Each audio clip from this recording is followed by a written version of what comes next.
This is PowerPoint Lecture 3 on the Introduction to Demand. Let's learn some economics. The law of demand is largely drawn from one of the assumptions that we presented in our first presentation, which was the rational nature of economic actors. As a result of this, it follows that as a rational player in the game of economics, we seek to get the most for the least. This is ultimately going to be extended into supply and be the basis of profit. You want to get the maximum revenue for the lowest cost. Well, demand is no different. And as a demander or as a consumer, we want to get the greatest amount of benefit, the greatest amount of utility, what we'll ultimately call utility, for the lowest price. And so from this is derived the law of demand. One of the great misnomers of economics you hear it said all the time is that there's the law of supply and demand. There is no law of supply and demand. There is a law of demand, which we will deal with in this lecture. Then later on in the next lecture, we'll deal with the law of supply. They are diametrically opposed to each other. Okay? And so you see the law of demand. It posits a negative correlation between price and quantity. As price is up, quantity is down. As price goes down, quantity goes up. Simple enough. From this law, we can derive a demand schedule. And I have an example. A demand schedule you see over here, table showing quantities demanded given various prices in a given time period. And you see what I've done as an example here, as I mentioned to you in previous lectures. I was a cook. Along with teaching, I was a cook for 23 years. And so a vast array of my examples in economics classes come from the restaurant industry. This is no exception. And you see, it's a very simple thing, and you see it models correctly. Let me bring out it models correctly what we said of the law of demand. As price goes up, okay, from $2 all the way up to $10, we see that quantity goes down. Okay, simple enough to do. From this is derived the demand curve. And you see that in this case it's a linear function, meaning it's a straight line. That's not usually the case. Usually but for our purposes, and given the elementary nature of our presentation here, we're going to stick with linear functions. During this entire course of microeconomics, we're not going to deal with nonlinear functions. We deal with nonlinear functions when we get to intermediate price theory, which is microeconomics 2. When we get to the master's level classes, we'll deal with curvilinear functions and how they work. But for our purposes here, we're trying to boil this down to its simplest form, its most elementary form. We're building a baseline model of economics. From the law of demand is derived the schedule and is derived this curve. Okay, and you see it models this comes directly from the demand schedule on the previous slide. Okay, we see that for $10, 60 will be demanded. This over here we have our price. Over here we have the quantity of demand. You see that it is a negative sloping line. In just a second here we're going to get in and we're going to figure out how you would model this line in a linear equation. Because it's a linear line, we can use linear equations. And it's a lot of fun, actually, because from a linear equation you can do all kinds of things. And we'll look at that in just a minute. But you see, the maximum that will be for $2, the maximum that would be demanded would be 300. Now, from this we can extend. You can kind of just extend it from just looking at it. If you were to charge $0, what this implies, anyways, is that 360 would be demanded. In point of fact, what's probably going to happen at this point is the line is going to become extraordinarily elastic. In other words, this price change as we drop from $2 down to 0 would become flatter and flatter and flatter until it becomes virtually infinite at $0. I mean, come on, if we're going to give fish sandwiches away, who's going to say no? I guess people that don't like fish sandwiches, so it wouldn't quite be infinity. There are people who wouldn't like for me, I don't eat beef. So if they were to lower the price of steak to $0, I still wouldn't eat it. So I guess I'm one of those bizarre consumers. All right, whatever. Now, let's look at how we derive from this a linear expression. And we're going to deal with linear expressions, so you may as well deal with it now. Okay? This is, as I said to you from the introduction, all of the math that's involved in this course. Mathematics is involved in economics. Economics is an application of mathematics. Okay, but all the mathematics that we do at this level of microeconomics is remarkably simple. Okay, we're dealing with 6th and 7th grade algebra here. Okay, because the demand line is linear, we can express it as a linear function in the basic form of linear function that you see here, where you have one variable here. Now we'll call it the dependent variable. Y is the dependent variable. That's not necessarily the case. It could be either of the two variables. You're going to find one variable by expressing it in terms of the other variable.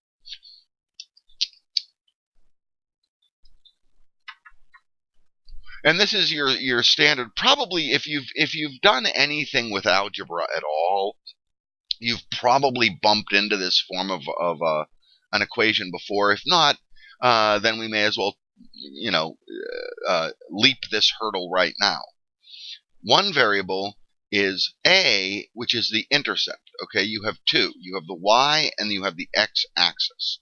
The y-axis being vertical, the x-axis being horizontal. So you have the vertical variable is A, and A being the y-intercept, where when x is 0, the value of y is given as A. Plus the slope. The slope is very simple. The slope is rise over run. The change in the vertical axis over the change in the horizontal axis, multiplied by the variable value of the horizontal axis. Okay? And that's what we have right down here. Now let's take a look at in terms of our expression. From the demand schedule and from the demand curve that we saw, that linear, the demand line that we saw, for every $2 change in price, you have a 60 unit change in quantity demanded. Now we know, going in, just from the law of demand, we know that this is going to be a negative correlation, that this is going to be a negative slope, that it's going to be down sloping. Why? Because we know that price and quantity are a negative correlation in the law of demand, meaning that for a $2 increase in price, you'll drop demand by 60, and for a $2 drop in price, you'll raise demand by 60. Now this will become of critical importance to us when we expand our discussion of demand. In Lecture 5, I think we do that. Lecture 5, we talk about elasticity. This will become critically important to us because based on how elastic the line is, will depend on whether or not we're going to make more money or less money by dropping our price. We know that by dropping our price, we're going to sell more units. The question is how much. We'll deal with that at a later stage. Right now, what we're dealing with, and we see that this is linear. In other words, it doesn't change. For every $2 change in price, you have a 60 unit change. So if we go, for example, from $8 to $6, we see that we will increase the demand by 60 units. If we go from $6 to $8, we see that we'll drop by 60 units. Okay? Now, to calculate the B variable, you have rise over run. $2, 60 units. And so that can either be expressed as this, minus $2, increase of 60 units, or plus $2, decrease of 60 units. Either way, it arrives you at the same point, minus 1/30th. Okay, and I know what you want to do. I think we talked about it before. Okay, and we're going to talk about it again and again. Students, for some reason, want to avoid fractions. Okay, I'm a big fan of fractions. Fractions are the reason for this is because, and it wasn't until I got to graduate school. I did, and I'm just going to say this now, okay? And I'm not sure if I mentioned it in the previous lecture, okay? But I'll just say it now. When I went to college and did political science, I tried to avoid mathematics. To the best of my degree, when I did economics, I avoided mathematics. The economics that I took in undergraduate really didn't do it much. So when I got to graduate school, I didn't have a mathematics background. Then I got to graduate school. And at the end of my graduate career, when my dissertation started to occur to me, I built a mathematical model. I mathematically modeled the international system, which meant I needed math. And I wasn't good at fractions. And so I sat down and I committed myself to mastering them. Okay, and what I discovered is that a number like negative 1/30th is a perfectly reasonable number. Okay, but it can't be expressed accurately, okay, in a decimal equivalent. So we deal with the fractions. So negative 1/30th. Now, to find the intercept, which is to say the point on the y-axis, the vertical axis, when x is 0. Okay, so when quantity is 0, okay, what is the price? This is the actual maximum price that a consumer will pay for the good. Okay, at that price, none will be consumed. So if we drop that price by a penny, consumption will begin. So this will give us the maximum price. Now we can see if we extend this, just kind of by eyeballing it, our intuition tells us, well, if at $10 we're at 60 units, and for every $2 change you drop 60 units, or increase 60 units depending on the change, if we move from $10 to $12, increase price by $2, it should drop us by 60 units, which would drop us to 0. Now let's see if that's the case. How we're going to do this, we can substitute the easy way to do this. I'm not going to require you to do anything other than the easy way to do this. The easy way to do this is to substitute, now that we know the slope of negative 1/30th, substitute any two known values for x and y, for the horizontal variable demand and for the vertical variable price. Any two known values. Now we get these from the schedule, and we can pick any two. Okay, in this case, I've chosen $10 and 60 units. We get this from the demand schedule. We also get it from our demand line here. Okay, we get for $10, 60 units. All right, so we plunk in for the dependent variable, or for the y variable, if you prefer, 10. We plunk in for the horizontal variable, 60, into our formula. Now, I understand. I know how this works. And this actually happens to students at the graduate level. This happens to me. I become so obsessed with the equation and solving the equation that I forget what it is that I'm actually doing. I forget my objective. I forget the conceptual basis of what it is that I'm doing. Let's not do that. What are we actually doing here? We are trying. We are hunters. We are detectives, is what we are. That's the way Einstein mastered mathematics. That's how he finally, because Einstein did not do math. I mean, for crying out loud, Einstein was a patent clerk, when the theory of relativity occurred to him, and he always struggled with the math. He was never the great math whiz that people think he was. He actually had help from mathematicians that helped him with the mathematics of the theory of relativity. Okay, but the way he began his interest in math was he considered it searching for the mysterious Mr. X. Okay, we are searching, we are detectives trying to find this. How are we going to do this? Let's logically think this through. We have two known values. We have, for a price of 10, we have 60 units. We know our slope is negative 1/30th. Now, if we employ just a little simple algebra, we can find A. This expression becomes 10 equals A minus 2. Why minus 2? Do the math. It's very simple math. Okay?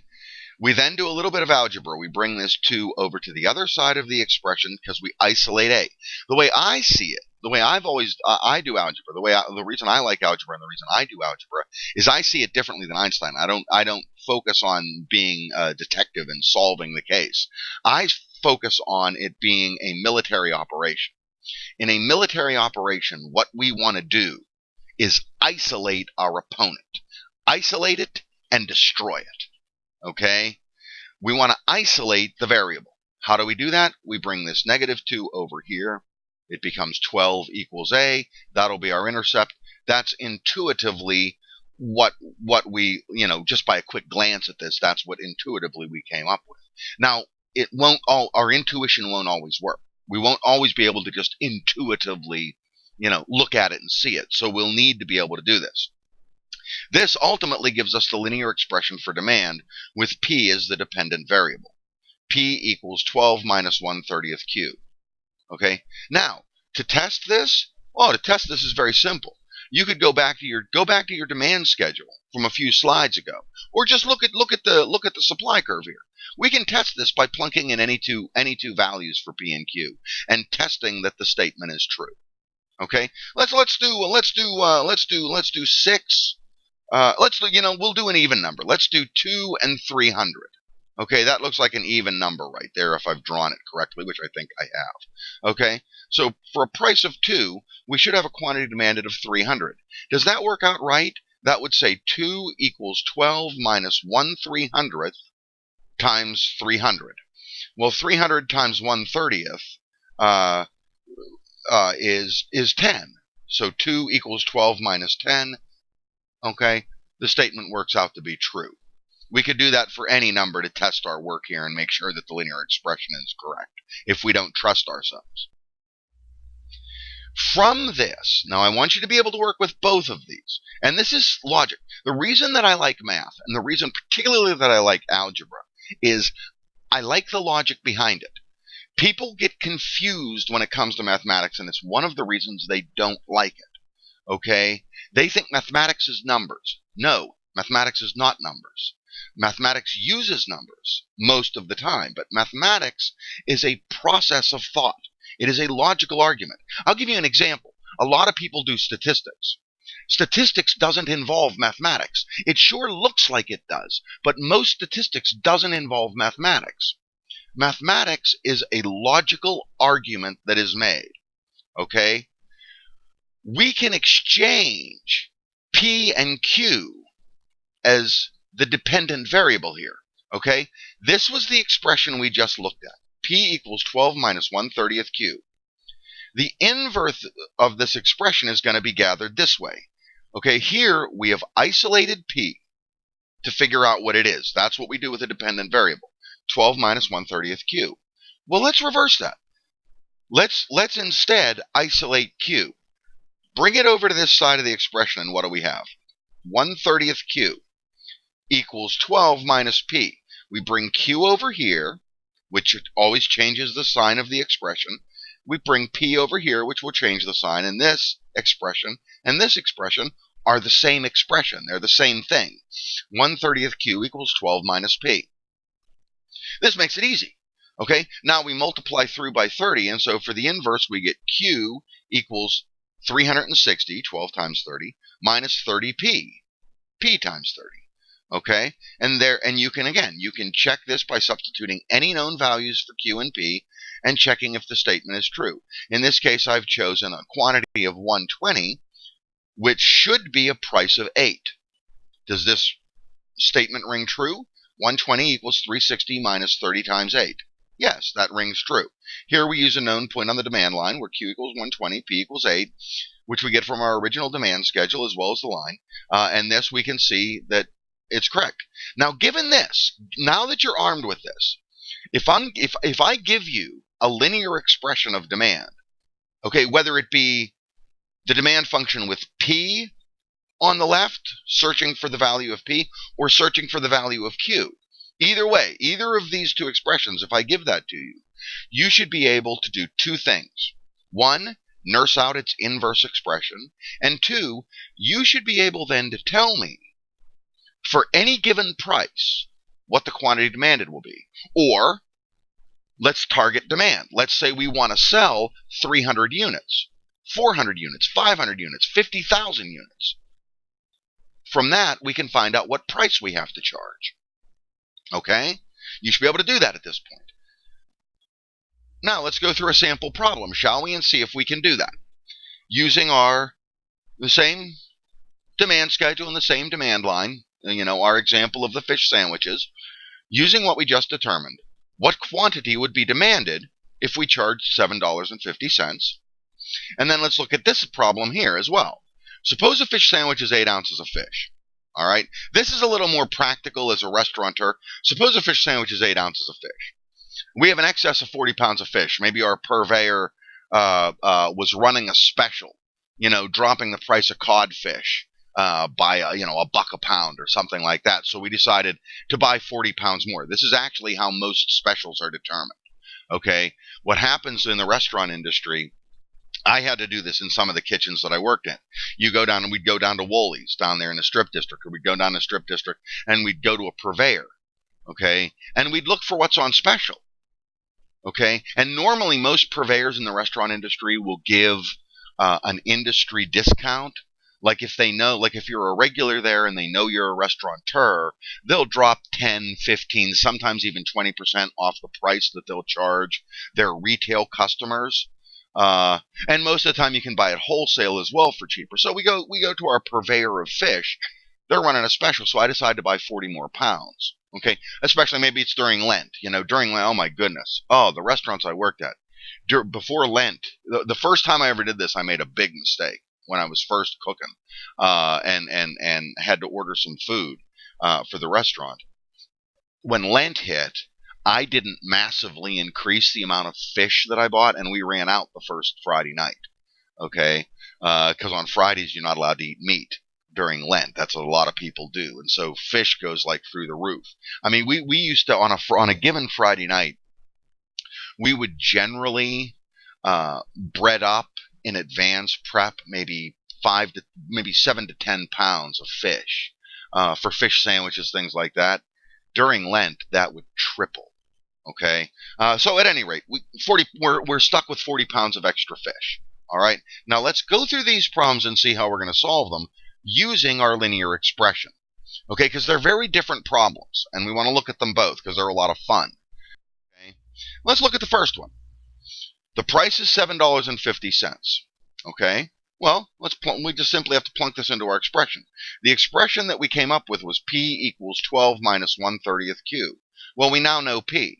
Our target price is $7.50. Okay, little simple algebra. We bring this over here. When we do, it changes the sign. That leaves us with 4.5. We bring this over here. That changes the sign, brings us to 1/30th Q equals 4.5. We then just multiply both sides by 30. We get Q equals 4.5 times 30. Q equals 135. So for $7.50, we would sell 135 sandwiches. Now, to just confirm that, I'll leave this to you to do. To just confirm that, you can go back a couple of slides, look at the demand schedule that we had, or look at the demand line that we had, and see if that looks about right. The demand line that I've given doesn't have exact, precise measurements for every penny, but you can kind of see if it works. Now, in the second problem requires a little more thought. This requires just knowing the formula and punching it in. Okay, this one requires a little more thought. Okay, let's start our thinking process. Okay, with the law of demand. We have 40 pounds of extra fish. Okay, if a fish sandwich is 8 ounces and we have 40 pounds of extra fish, how many fish sandwiches do we have to sell? Well, 40 times 8 ounces. 8 ounces is half a pound. We got to sell 80 more sandwiches. Okay, 80 more sandwiches would be 40 pounds of fish. All right, so we got to sell 80 more sandwiches. So in this case, we have a target quantity. But it's not an absolute quantity. It's an increase in quantity. Okay? So we want to increase quantity by 80 units. Now, all right, what do we know from the law of demand? We know that to increase the quantity demanded is going to require a decrease in price. If conversely we wanted to drop the quantity demanded for whatever reason, we could increase our price. Okay, in this case, we want to increase the quantity demanded by 80 units, which means we're going to have to drop the price. The question, of course, is how much. Now, we know from the linear expression that we came up with, that for every $2 change, okay, that we make, there's going to be a 60-unit change in quantity.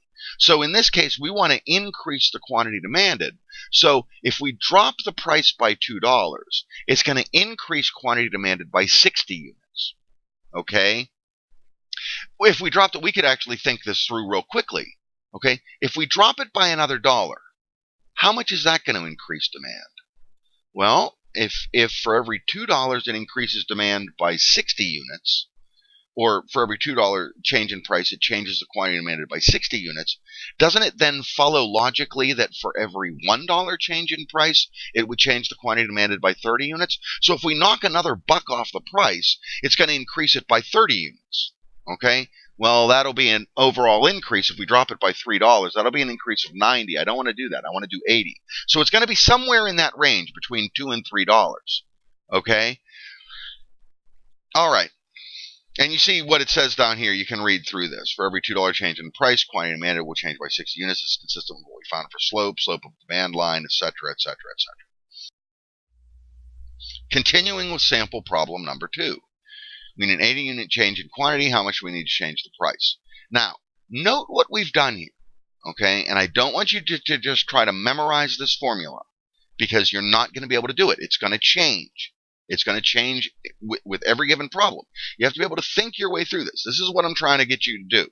Okay, at Robert Morris, or at least what I do at Robert Morris as an instructor, is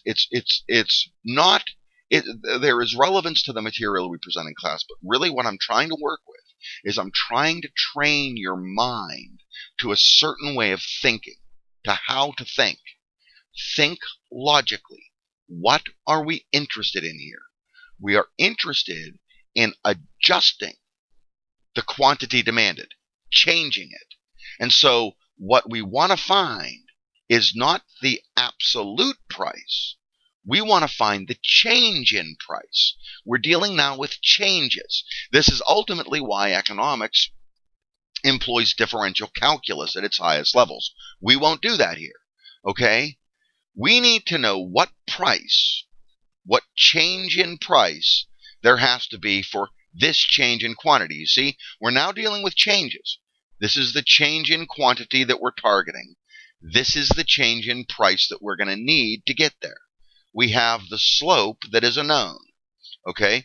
Well, a little bit of simple math, not even really algebra, just simple math, gives us P equals negative 80 over 30. That's negative 1/30 times 80. Negative 80 over 30. The P is negative 2.67. Okay? Really, it's 2 20/30.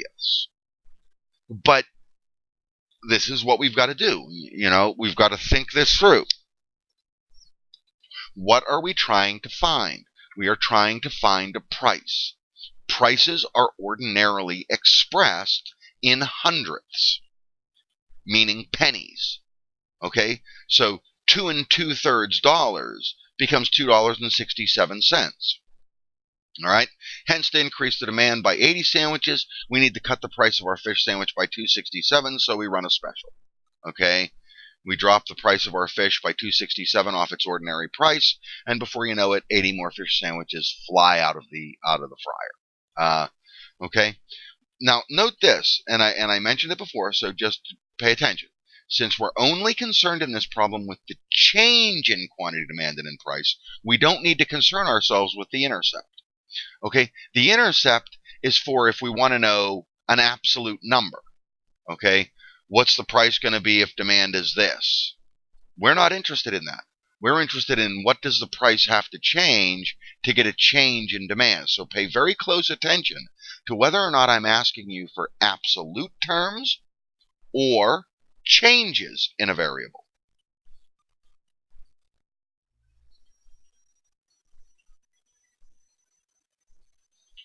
These are the basic determinants of demand. And remember, I said to you once before that economists have this tendency to overcomplicate their subject matter, and we don't do that in this class. We attempt as best we can to simplify things to their basic essential element. One of the things that they overcomplicate is this determinants of demand thing, particularly with the first one. Okay, now you take a look at this first one, consumer tastes. Now what this means, as radical as an idea this might seem, and as difficult as this is to wrap our minds around, what it ultimately means is that if consumers like something, they'll buy it. And if they don't like something, they'll not buy it.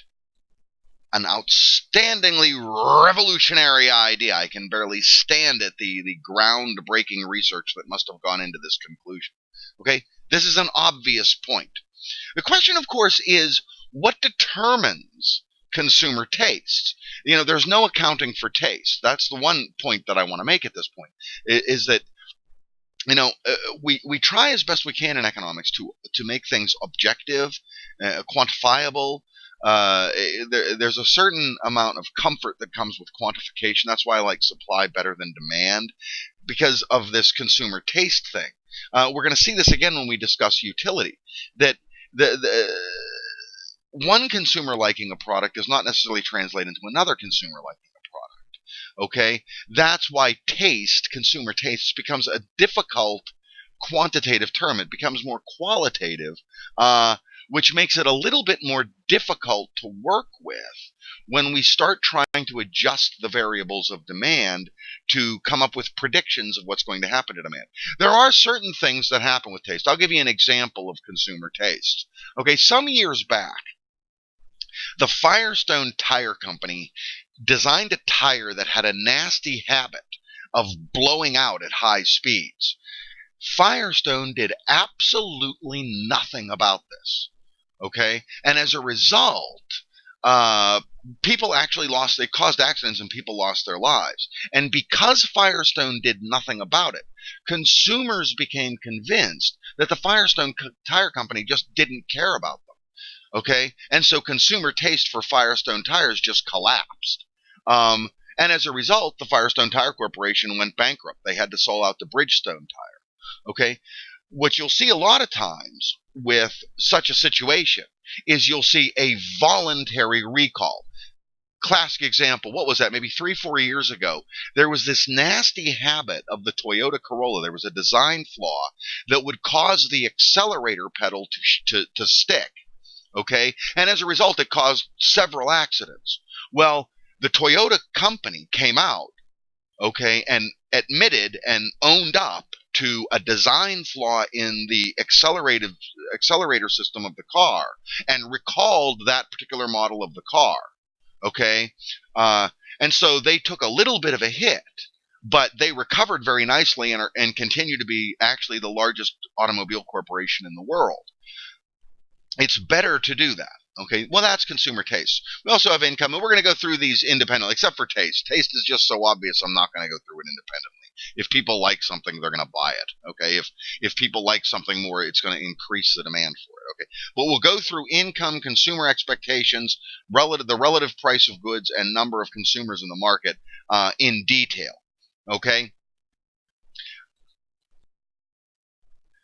This is just a generic look. So generic that I didn't even title the slide. Oh, well. I laugh at myself sometimes. It's just a generic look at demand shifts. Okay. This is a demand increase. This is a demand decrease. What does it mean? Well, that's over here. An increase in demand means that for the same price, if we hold price constant right here, an increase in demand means that for the same price, you're going to move from this demand to this demand. You're going to move from QD1 out to QD2. Okay, from quantity demanded 1 to quantity demanded 2. A decrease in demand means exactly the opposite. Okay, it's very logical. It means exactly the opposite. A decrease in demand is going to, so this is an outward shift of demand. That's an increase in demand. It means that for the same price, you're going to have more demand. A decrease in demand, which is demand going down, means that for the same price, you're going to have less demand. Fairly straightforward. Okay, and I just want to put that as a generic thing and keep that in the back of your mind. You might want to keep referring back to that slide as we go through the different causes of these shifts. And then at the end, we're going to go over, to make it very clear, the difference between movement along the line and shifting the line, which is one of the most common mistakes made by introductory level economics students. First, we'll take a look at income. Now, we're going to differentiate two types of products here. We're going to differentiate normal goods and inferior goods. And it's a very technical difference between them. And it really doesn't have to do with consumer tastes. Okay?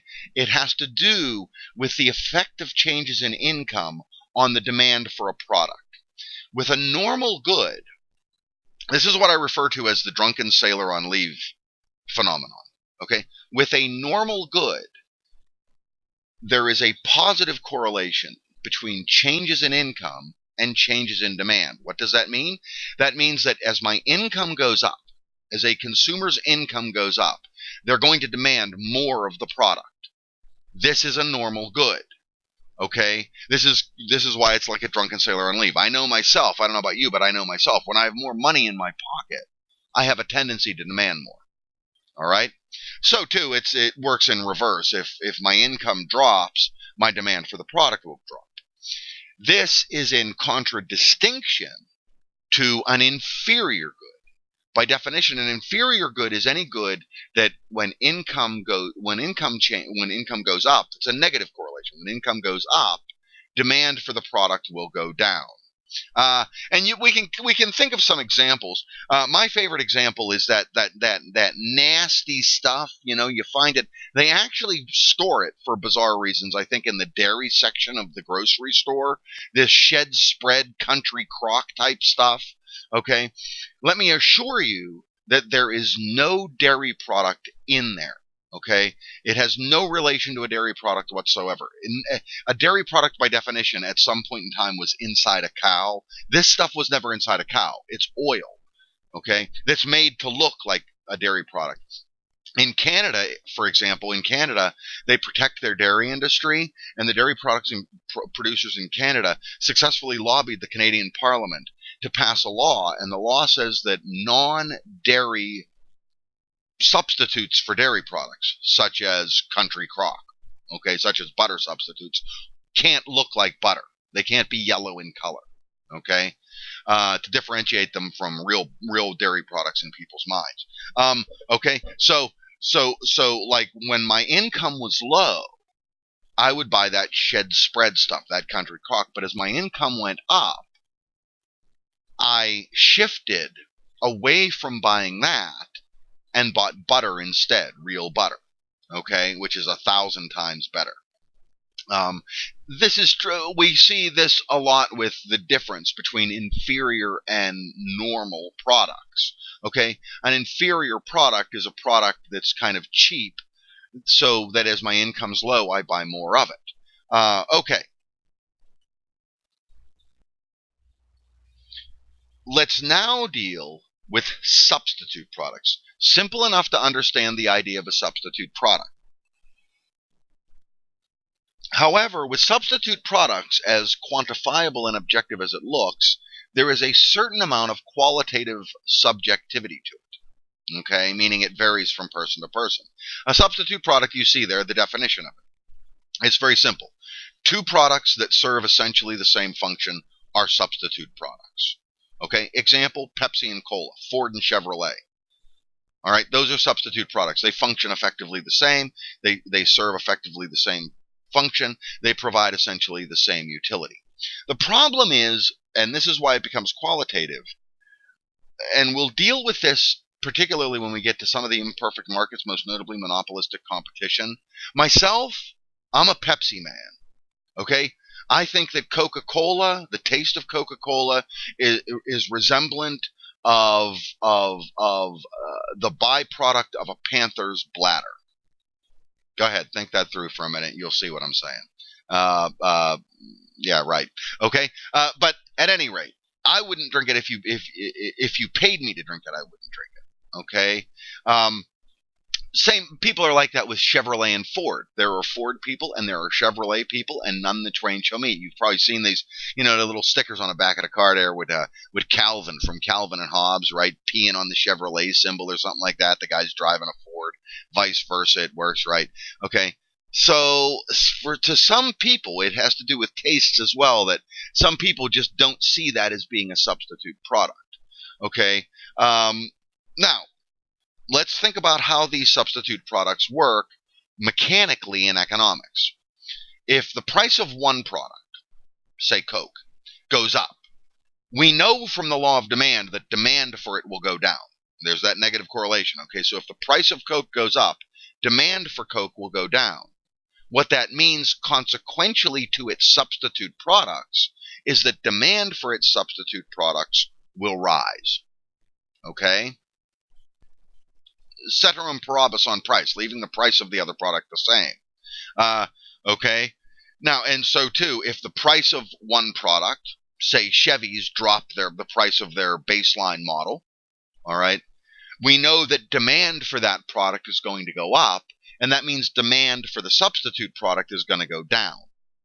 Okay, people will shift over from Ford to Chevy. People will shift over from Coke to Pepsi. And for example, I'll give you an example of this. In the early 70s, I think it was 74, the Coca-Cola drivers, the guys that drove the Coca-Cola to market, that drove Coca-Colas to market, okay, the drivers, they went on strike. They were a subdivision of the Teamsters. They went on strike, and so as a result, the price of Coca-Cola for a period of time during the strike, which lasted about 3 months, would just skyrocketed. Okay, it went up by about 30%. My family shifted at that point to Pepsi. We'd always been Coke drinkers. We shifted to Pepsi because it was lower in price. This is a classic example of substitute products.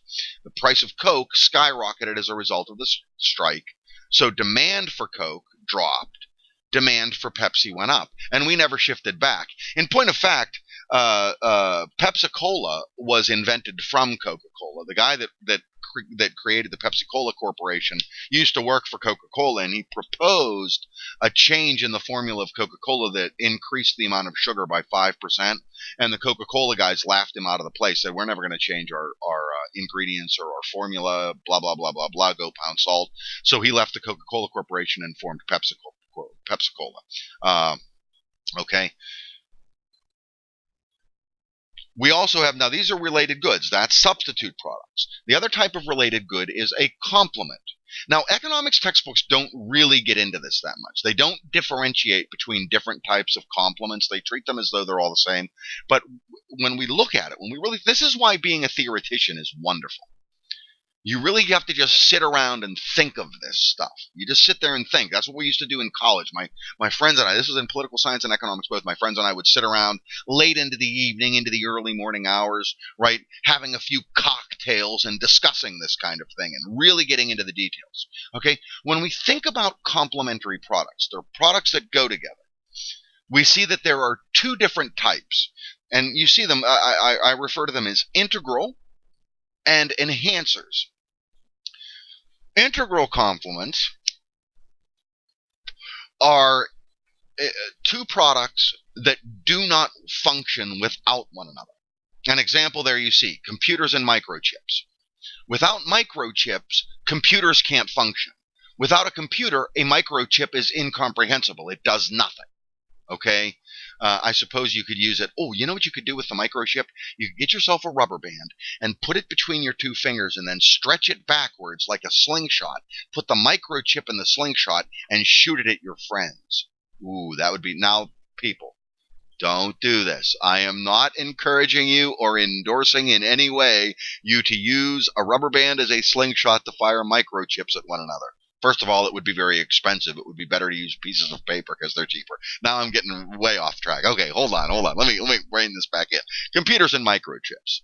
Okay, digital cameras and batteries. Cell phones and batteries. Okay, a cell phone battery is meaningless without the cell phone, and a cell phone doesn't work without the battery. Okay?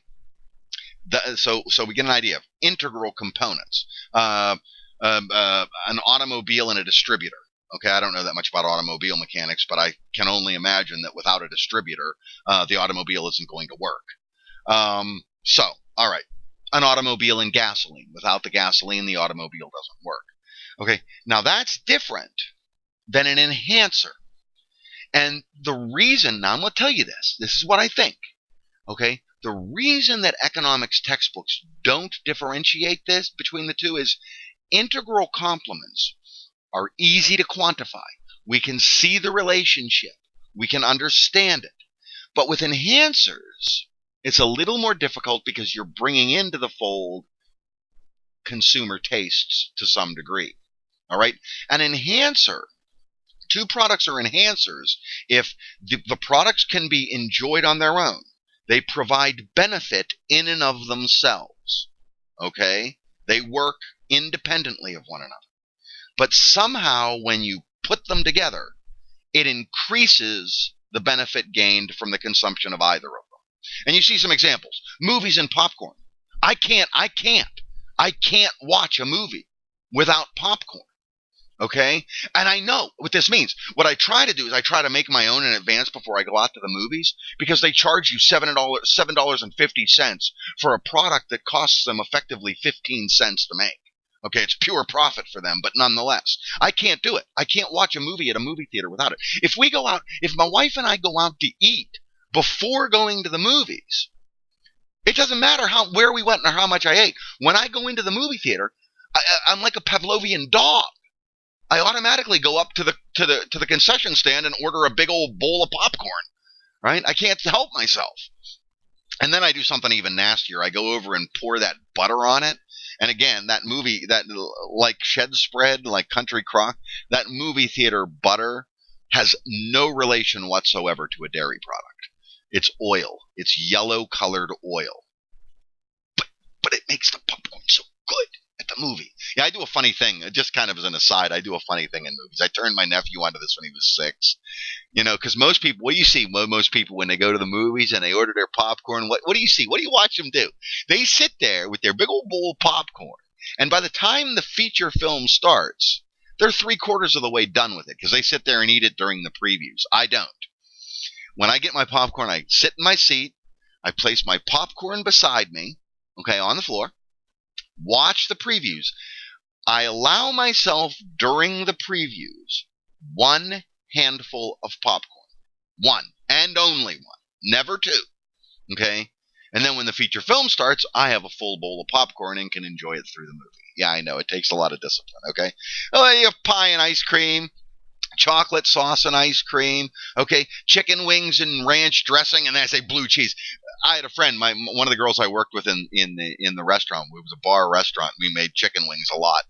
She couldn't even touch, like I had to put the blue cheese on the plate for her. She wouldn't even touch it. She wouldn't allow it to come anywhere near me. I'm kind of the same way. I can't stand blue cheese. Okay? That's where we get into a little bit of the consumer tastes when it comes to this enhancers. Some people find blue cheese enhances the taste of chicken wings. I find that blue cheese is the nastiest substance known to man, and I wouldn't eat a chicken wing if you paid me with any blue cheese on it. Okay?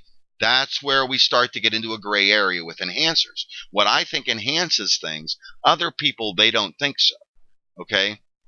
And again, what we want to pay attention to in the enhancers is that either product can be enjoyed independently. I'll give you another example. Okay? Ice cream and that whipped cream, you know, that Ready Whip you buy in the can there in the store, right? Ice cream and Ready Whip. You can enjoy either of them on your own. I've done it myself. Come on. Be honest. You've done that. Everybody's done that. You take the old Ready Whip, right? You shake up the can, and squirt it right in your mouth. Just some whipped cream, right? Yeah. It's good. But it's better when it's on top of ice cream. That's an enhancer. Okay? Now, what we want to think about when it comes to complementary goods then is what happens.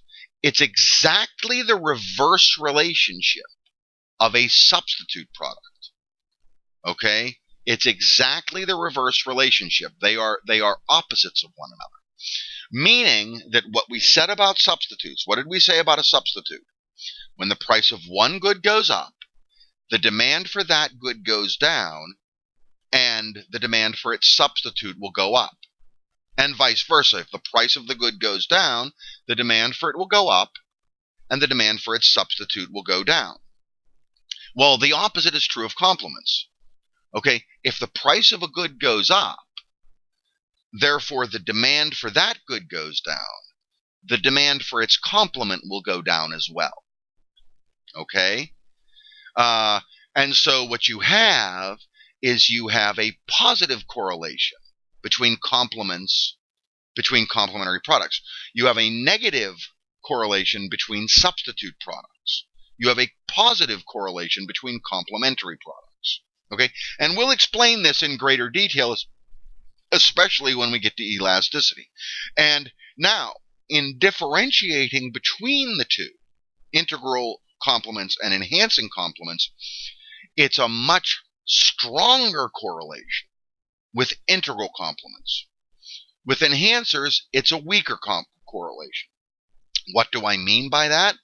Well, simply enough, if the demand for computers goes down, the demand for microchips will go down in lockstep, because you can't use a microchip without a computer. So if there's fewer computers, there's going to be fewer microchips.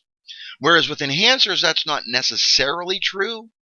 If the demand for movies goes down, yeah, you're going to see a little bit of a drop in demand for popcorn, but not that much. Okay? It's a much weaker correlation, but it's still there.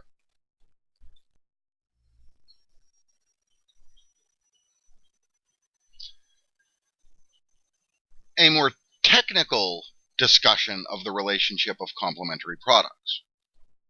Okay? If the price of one of the products goes up, hence the demand for it goes down, the demand for the complementary product will go down as well. Okay, so there's a positive correlation between the demand for the one product and the demand for its complement. This is exactly the opposite of a substitute product. What did we see in substitute products? If the price of one of the substitutes goes up, causing the demand for that product to go down, the demand for its substitute will go up. Okay, so in that case, and I want you not to get confused, I want you to think this through, and we're going to phrase it a couple of different ways. So like in a substitute product, the price of the one product and the demand for the substitute product is positively correlated. Meaning if the price of one product goes up, the price of it, the quantity demanded of its substitute product, if the price of Coke goes up, the demand for Pepsi will go up. That's a positive correlation. Okay, here it's a negative one. Or if you prefer, think of it as the demand for the two products. In a substitute product, what did we see? We saw a negative correlation. We saw the demand for one product dropping, and so the demand for its substitute goes up. Here, exactly the opposite. If the demand for one goes down, the demand for the other goes down. To give you some just basic examples that you can rally to mind immediately, if the demand for computers goes down, okay, if there's a price increase in computers, as a result, the demand for computers goes down, the demand for microchips will go down. Okay, simple enough. If there's a sudden reduction in the demand for cell phones, there will be a reduction in the demand for cell phone batteries. That's how complementary products work. The demand of the demand for the two complements is in lockstep with each other. Okay, they're positively correlated. If the demand for one drops, the demand for the other drops. Now, and you can see the converse is true. If the price drops for the one, hence okay. Now, the thing to remember is, remember how we differentiated between integral complements and enhancing complements. Okay? It's a much stronger correlation with integral components. Okay, with integral complements. And so there's a much stronger correlation in the relationship between computers and microchips than there is pie and ice cream. Okay, if the price of pie goes up, the demand for it will drop. That'll cause a little bit of a demand drop in ice cream, but not that much. It's a much weaker correlation. Okay? The final of the and I think I put these in different order than I originally had them, so just follow along. The final of the demand causes is actually probably pound for pound my favorite. It's consumer expectations, and the reason it's pound for pound my favorite is because it creates a self-fulfilling prophecy. Now, I want to explain this, and you can follow along with the PowerPoint slide. It explains it pretty well, I think. Okay? Let us suppose that we expect a price change in the future. Okay? That will change our spending habits in the present. And so with consumer expectations, you have a time-lagged variable. Okay? You have the current time t0, and a time in the future. Okay? So for example, if we expect the price of something to go up in the future, we want to avoid that price increase, so we'll buy it now and hoarding. This is what's known as hoarding. Okay, we'll buy it now. Okay, well, the problem is this is a self-fulfilling prophecy. Because we expect a price increase in the future, we all rush out to the store now and buy the thing while it's still cheap. Well, that's going to create an outward pressure on the demand curve. That's going to increase demand immediately. In the future, that increase in demand is going to shift the demand curve outward and cause a price increase. And so it's a self-fulfilling prophecy. Okay? It's you know, my actions now create my prediction in the future. I predict something in the future. As a result of that future prediction, I undertake actions now, and it creates the future condition. I'll give you a closer example. Okay, you know, this happens all the time. I don't know if it's ever happened to you, but it happens all the time. You get these people that are in relationships, intimate relationships with people, and they're, you know, insane. They get this insane insecurity, right? They're terrified that their partner is going to leave them for someone else. And so what do? They start monitoring every move. They start checking constantly. They won't leave them alone. They spy on them. They call them at home. They do all kinds of things. They lurk in the bushes outside their house, you know, waiting to see if someone else comes by. Well, as a result, this causes the future condition. The people get the partner gets tired of this behavior, gets tired of being always under suspicion, and ends up dumping you and going with somebody else. Okay? And I don't want to tell you how I know this. All right? You can probably come to the conclusion yourself. But yeah, it works out. There are future expectations create current actions. And so I want you to understand how this is a self-fulfilling prophecy. We're going to see the same thing with supply. Now, the same thing works in reverse. If I expect prices to drop in the future, okay, I'm going to hold off buying the thing until that price change takes place. Well, when I hold off buying things, that reduces the demand for it. Well, that reduction in demand is going to lead to a reduction in price. Okay? And so future expectations, okay, consumer expectations, create a self-fulfilling prophecy. The last of our determinants of demand is probably the most intuitive, with the exception of taste, which is just, you know, Mr. Obvious's contribution to the theory of economics, is the number of consumers. As the number of consumers in the market increases, it should seem obvious that the demand will increase as well. And so what we'll have, as the number of consumers increases, we'll have an outward shift in demand. And as the number of consumers decreases, we'll have an inward shift of demand. This is to say that there is a positive correlation between the number of demanders and demand itself. A classic example of this would be auctions. Okay, auctioneers and people putting on an auction typically like to advertise it as much as possible so they get as many consumers as they can there, because as the number of consumers goes up, the bids for various products will go up as well. We see this at auto auctions, etc.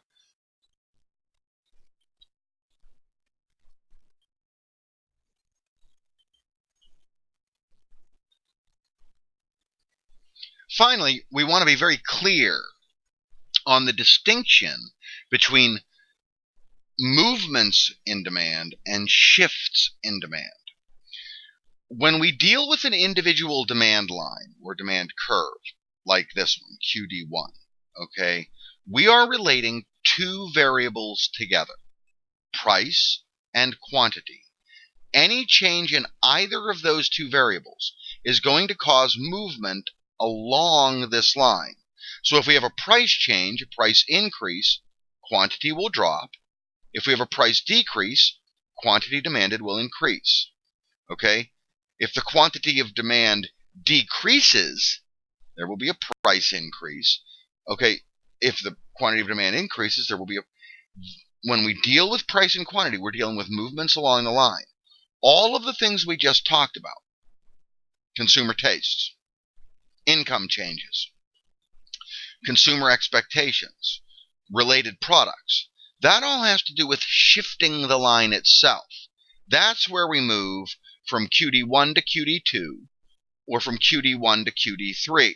Okay, that's when we're dealing with, okay, so for example, if we're dealing with two complementary products, and there is a price decrease in one of them, if the price of computers goes down, okay, the demand for that will shift upwards, will move, okay, the price decrease in computers will cause movement along the demand line for computers. It will cause a quantity, okay, if we drop the price of the computer, it will cause quantity demanded for the computer to go up, all right? That will be movement along the line for the computer. It will be a shift in the demand line for microchips, for its complement, okay? Same thing with substitutes. If we change the price of a product, say Ford, that will cause change along the demand curve for Ford. It will cause a shift in demand for Chevy. Okay? If we change our incomes, if income increases, it doesn't move us along the curve. The only thing that's going to move us along the curve is a change in price and or quantity. When we're dealing with any of the other variables, income, consumer tastes, expectations, etc., that's going to cause a shift in the demand curve. When we deal with substitutes and complements, we have both. Okay, in a substitute product, if we have a price increase in one product, causing a movement along that product's demand curve in terms of changing the quantity demanded, we will have a shift in the curve of the substitute product. We want to be very clear on that. It's one of the more elementary mistakes that is made by economics students, is distinguishing between a movement along the line and a shift in the line. The easiest way to think about it is movements along the line. Anytime you see price and quantity being related, that's going to move along the line for that product. All right? And that concludes lecture number 3.